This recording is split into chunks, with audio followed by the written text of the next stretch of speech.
just. Alrighty. Okay, very good. So I do see that you filled out our little spreadsheet. So thank you so much. I really appreciate that. So why don't we take a few minutes and just go through the information, and then we can talk through what we think our next plans might be, right? But first of all, why don't you tell me what is your goal? If I were to ask you for your finances, what is your goal? Let's say in the next 10 to 15 years. Okay, so you want to get to like a $1.5 million net worth. In how many years? 13.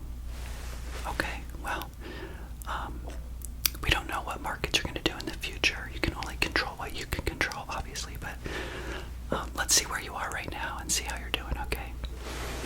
Alright, so I see from the information that your income, as far as your net income, is $3,336 a month. Okay, very good. Now, you did a really good job with this. I see that you've got all of your expenses listed here. So let's just take a few minutes and go through them. So your home expenses, your mortgage is $587, and that's principal and interest and taxes. Looks like you're making extra mortgage payments of about $600. So tell me more about that.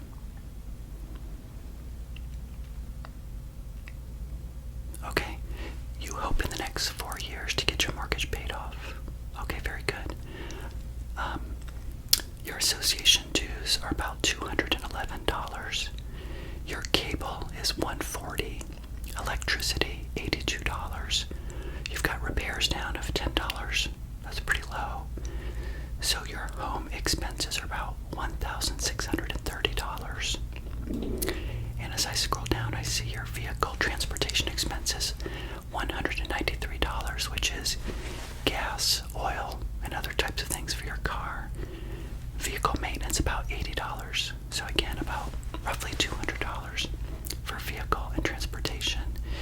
Your insurance expense is $91 a month. That must be your home insurance, yes. Okay. And all of these other things like health insurance, life insurance, disability, dental, and vision care is all out of your paycheck from your employer. Okay. So your insurance expenses are about $204 a month. For food and groceries, I see you put down groceries about $292 a month, and I see that you travel about 30% of your time. Your company pays for a lot of the food while you're traveling. Okay, so $292.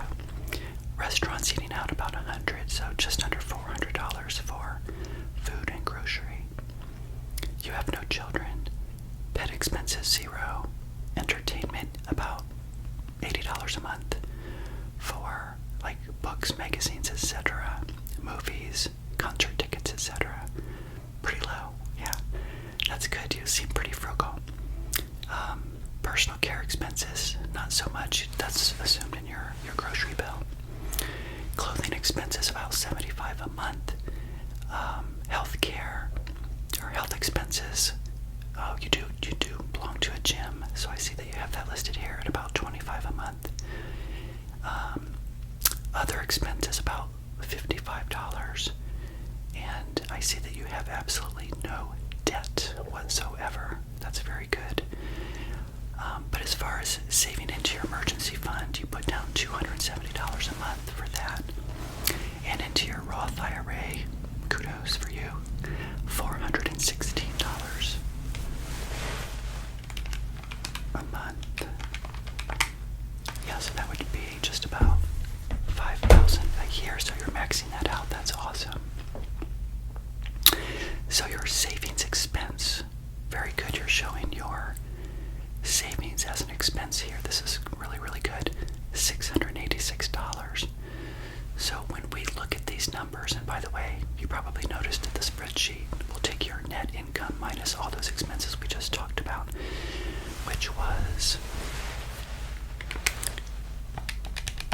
3336 minus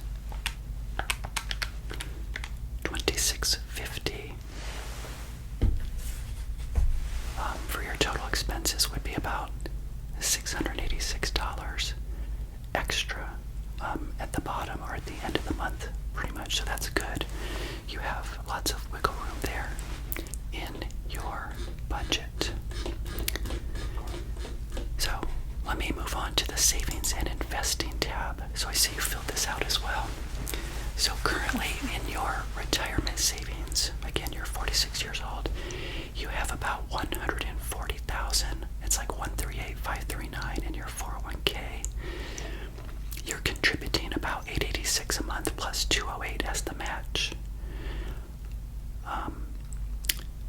Also, you get a bonus every year. I see that's about per month $492. And you're also getting company matches on that as well of about $42. So that's all deposited into your 401k. So it looks like you're maxing out your 401k. Is that right? Okay, very good.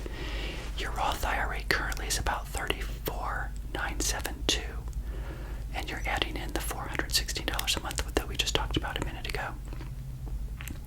So your total in retirement savings right now is $173,581.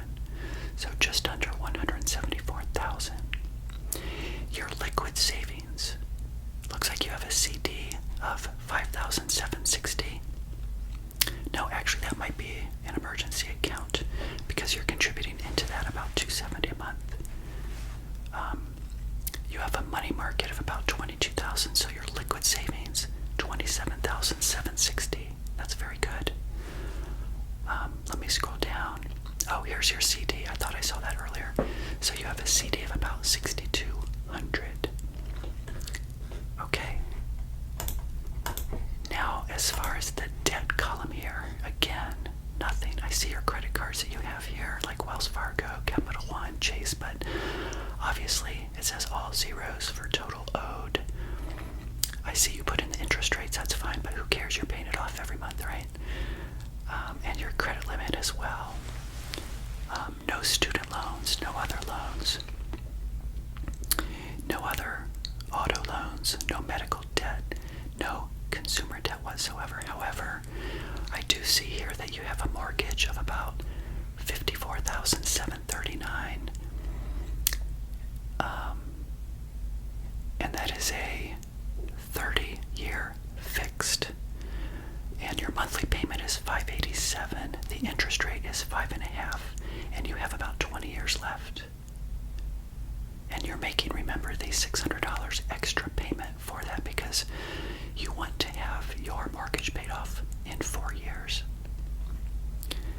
Your home currently, right now in 2012, is only worth $55,000. Yeah, that was, quite a bit of devastation for a lot of us in the country through the recession, especially for you, being in Florida and all, so I can see why. When you bought it, it was worth how much? 100. Yeah, so it went down in value about half, and you still owe exactly what it is worth. Okay, let's keep going. I have some ideas about that. I see you have a company-owned life insurance listed here as well. No whole life insurance. You do have car insurance, of course, that we spoke of on your expenses side. You've got a Mazda Miata. It's a 1999. You owned it outright. You purchased it for $31,000. Okay. Several years prior to this. All right, let me go back up to the top. I see that you also included information about Social Security here as well, which is really great. And what your payouts will be at age 62, 67, or 70. Have you decided if you're going to take your Social Security early at 62? Not yet. I mean, you've got plenty of time, right? But thank you for including it here as well. I really like to see that as we talk through a plan here. So that's everything we have on the spreadsheet. So a minute ago you said that you have a goal right now in 2012 to, did you say get to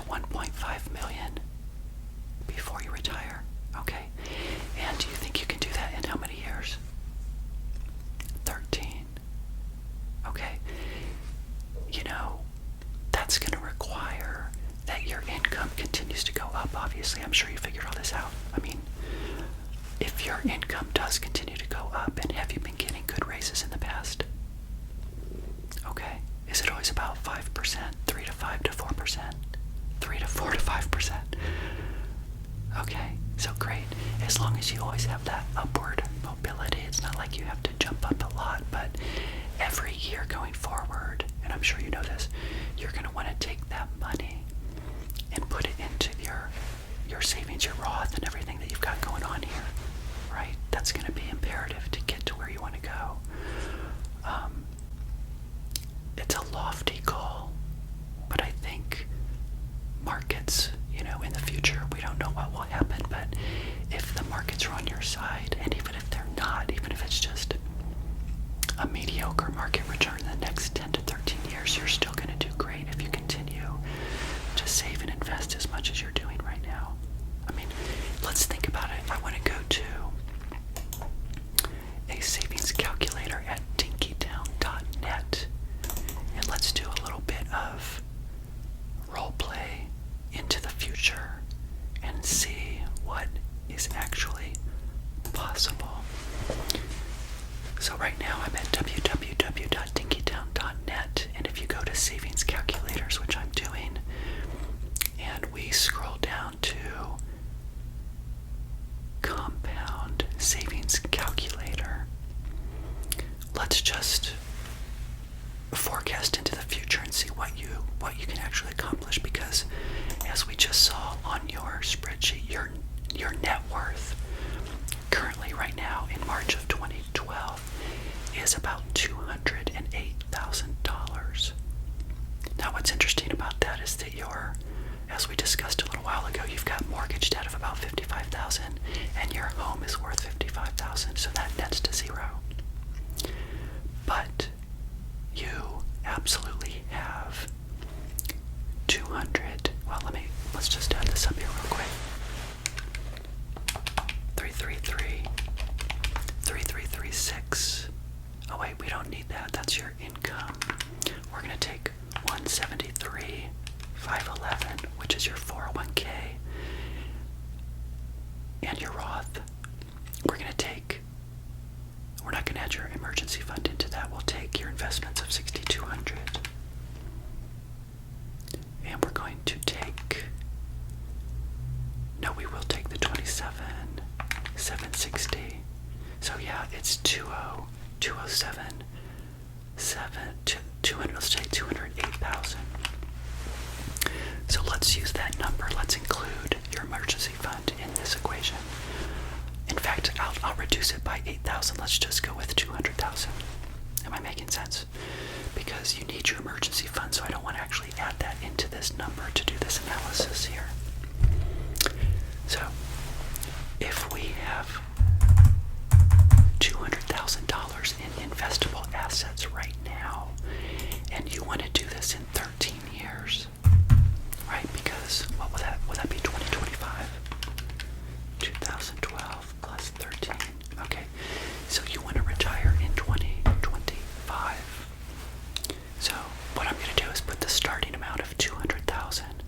I'm going to put in 13 years as the number of years to save and invest. I'm going to leave the rate of return at 0. No. I'm going to put in a rate of return of, as a starting point, let's see, typically it's about 10% or so. So I'm going to go with 10%. And I want to see how much money do we have to save per year to get to 1.5 million. And what's interesting about that, see, that's a net worth. So what's going to happen is your mortgage will go down, the value of your property will go up. So the 1.5 is a net worth in the future, which includes possibly 100,000 or more in the value of your home. But to get to 1.5, what number do we need to put in there? Let's try 32,000.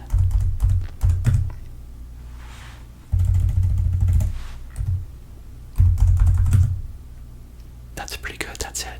that's actually perfect. Maybe 31,000. Okay. So at 200,000 for 13 years at 10% annual rate of return, you would have to put in 31,000 per year to get to your 1.5 million in 2025. So, are you saying that you think over these next 13 years that you're going to have that wiggle room in your budget to save and invest 31,000 a year? And before you answer that, what we also have to think about is that it may not be 31,000 your first year. It could be 16,000, 18,000, 20,000, 22,000. But the amount of money that you put in is 31,000 times 13 is $403,000.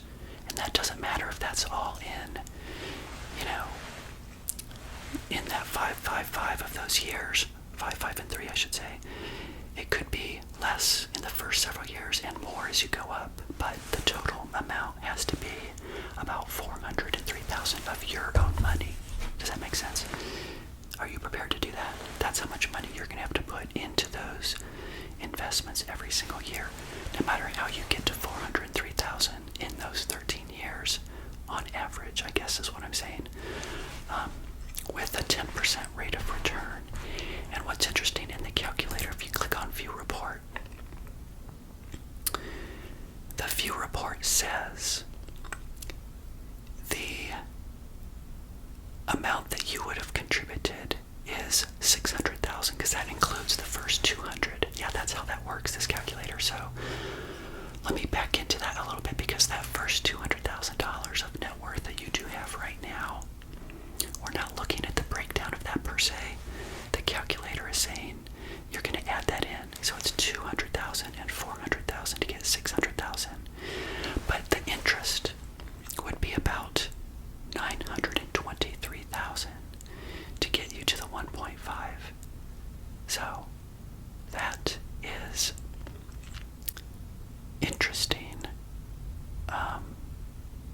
in terms of what we have going on there. So